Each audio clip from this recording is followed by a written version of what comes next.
По Охрид, Струга и Кичево се гуши од депонијата. Граѓаните бараат да се дислоцира отпадот од градот кој шири непријатна миризба. Тие, стравувајќи за своето здравје, бараат итно решавање на овој проблем. Ја моментално су клиент на хематологија и таму професори имаат кажано дека од Кичево најмалце имат 700 пациенти што се од Кичево, од таа депонија. И од Осломе, значи градов е гроб. Проблем се провлекува веќе 7-8 години, најмало 7-8 години, без никакво решение.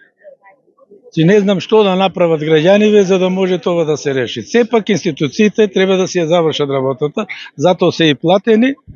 Се соочуваме со деценијски проблем без малку, со изложувањето на ѓубрето во центарот, скоро во центарот на градот на Кичево.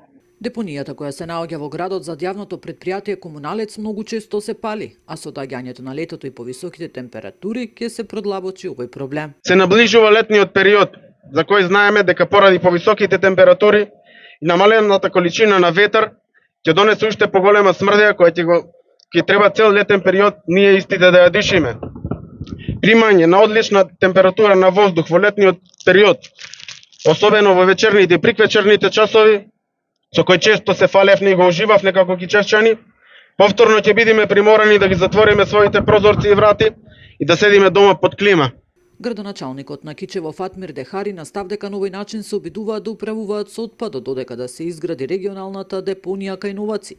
Инаку вчера кичевчани протестираа потенцирајќи дека не запираат тука се додека не се исполни нивното барање и за 2 недели најавија дека повторно ќе организираат протест.